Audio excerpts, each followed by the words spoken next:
পরীমণি সাকলাইন কাণ্ডে কিভাবে ঝিনাইদহ চলে এলো?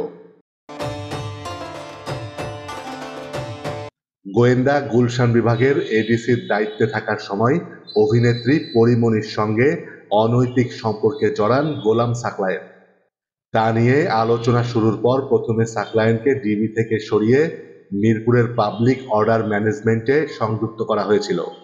পরে সেখান থেকে তাকে ঝিনাইদহ ইন সার্ভিস ট্রেনিং সেন্টারে বদলি করা হয়। এবার পরীকাণ্ডে বাধ্যতামূলক অবসরে পাঠানোর আবেদন করা হয়েছে এই সাকলায়েনকে।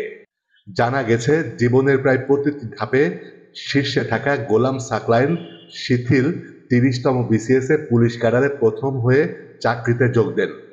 তবে চাকরিতে যোগ দেওয়ার পূর্বে পুলিশ একাডেমিতে বুনিয়াদী প্রশিক্ষণেও পেয়েছিলেন বেস্ট একাডেমিক এক্সিলেন্ট অ্যাওয়ার্ড।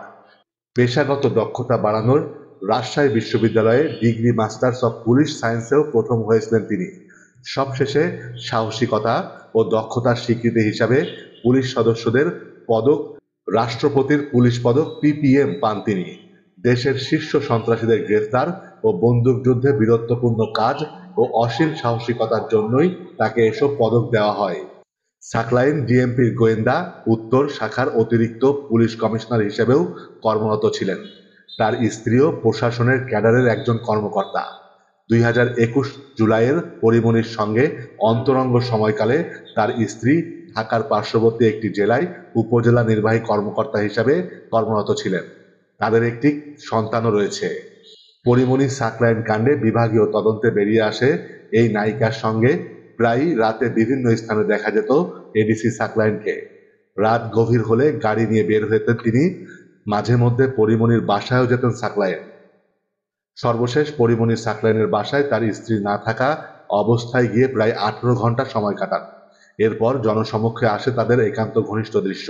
সিসিটিভির ফাঁস হওয়া দৃশ্যে দেখা যায় ২০২১ সালের ১ আগস্ট রাত ৮টার দিকে চিত্রনায়িকা পরীমণিকে নিয়ে নিজ বাসায় অবস্থান করেন গুলশান বিভাগের অতিরিক্ত উপকমিশনার গোলাম মোহাম্মদ সাকলায়েন।